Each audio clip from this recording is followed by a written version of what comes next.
In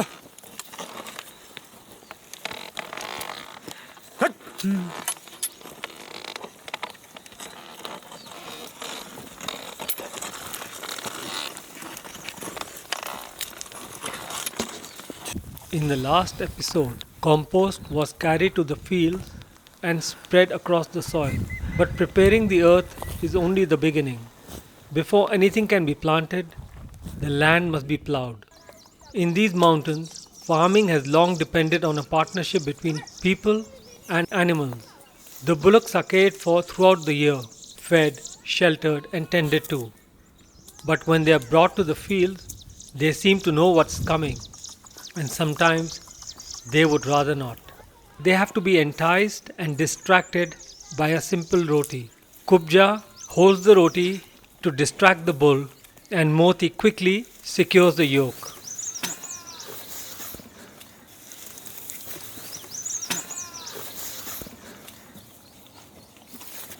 내가 대줬잖아 이렇게 피고.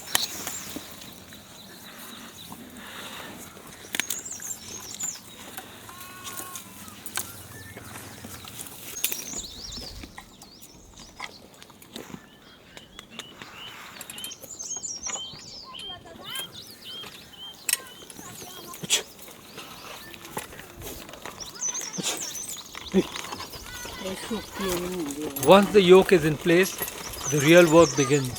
These fields, carved into the mountainside over generations, are narrow, steep, and uneven.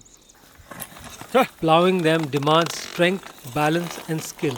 The farmer must guide the animals while reading the ground beneath each step. Burrows left by animals such as rats and porcupines can collapse without warning. One misstep can injure a bullock or bring both animal and farmer down.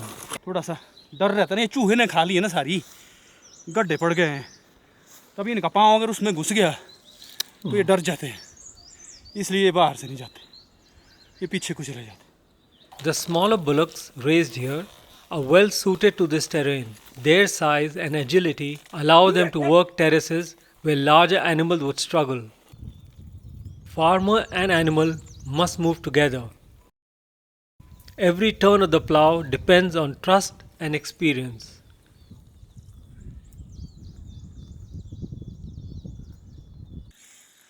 But this way of ploughing is changing.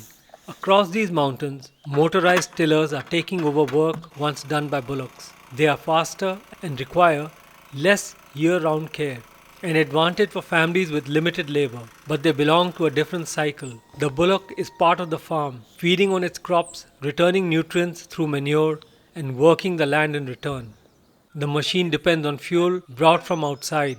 Where the bullock leaves fertility behind, the machine leaves exhaust. When the ploughing is finished, the seed can finally enter the soil. Compost, human labor, animal strength, and generations of knowledge have brought the field to this moment. Farming in these mountains is changing. The question is not whether change can be stopped, but what may disappear when an old relationship with the land is no longer needed.